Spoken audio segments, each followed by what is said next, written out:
salam sejahtera, salam ubah, selamat petang. Terima kasih atas ruang yang diberi kepada Pukul untuk mengambil bahagian dalam pembahasan titah ucapan Duli Yang Maha Mulia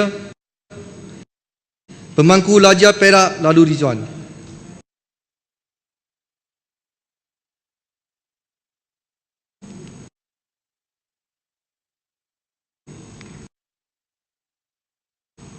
Saya mengambil kesempatan ini mengucapkan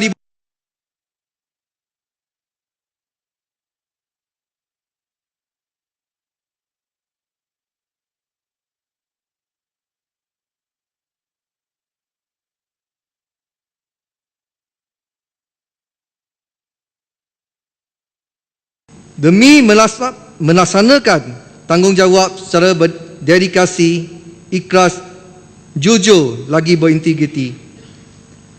Adalah besar harapan saya agar pihak kerajaan memberi kerjasama sepenuhnya dalam isu membekalkan maklumat dan penjelasan secara terperinci dan transparan demi kepentingan warga negeri Perak.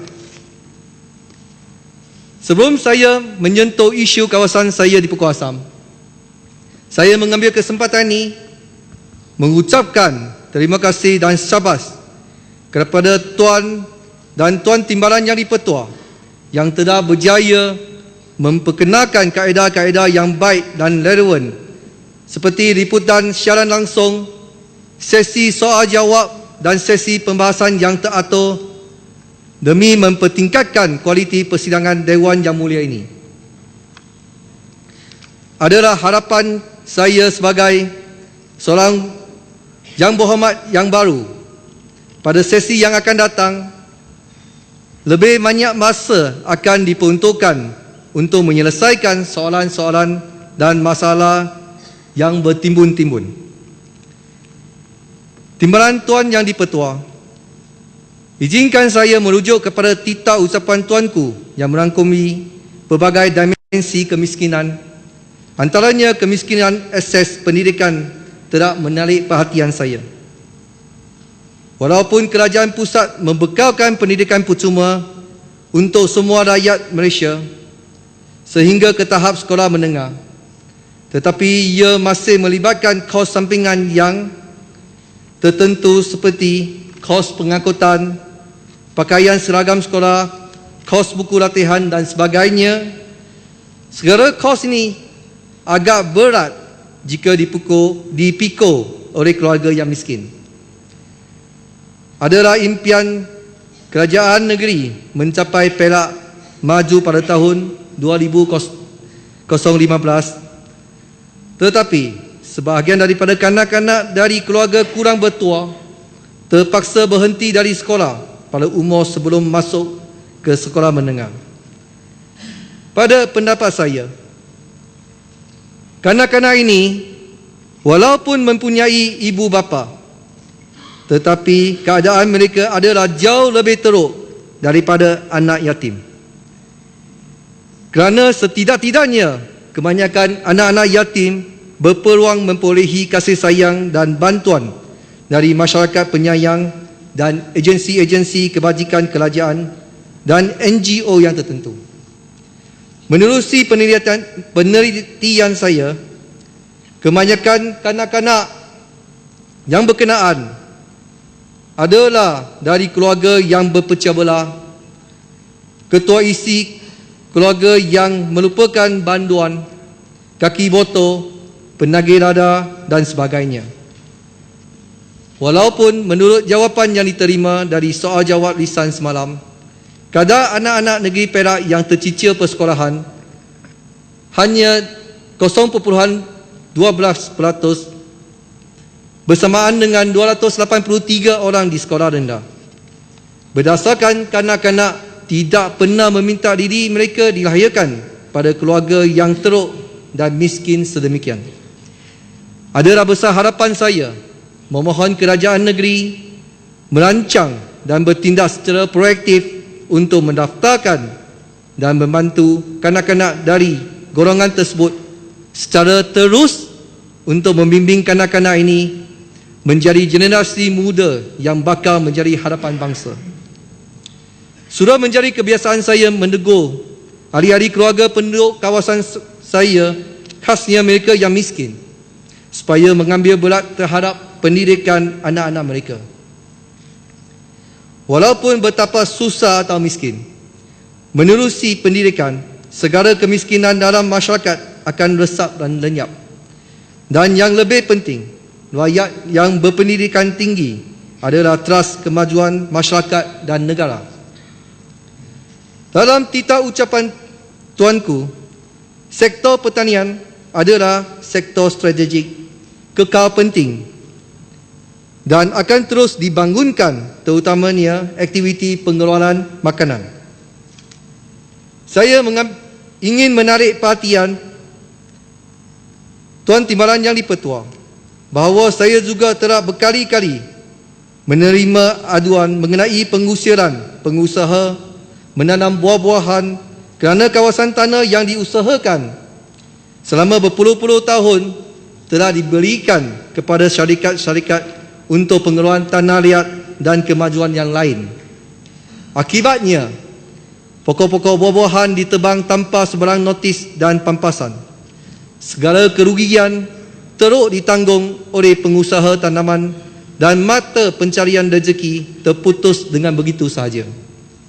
Saya memohon penjelasan kerajaan negeri mengenai kaedah-kaedah yang senang diamalkan dalam proses pengusiran tersebut, seperti tempoh, notis pengusiran, pampasan dan rancangan menggantikan kawasan tanaman.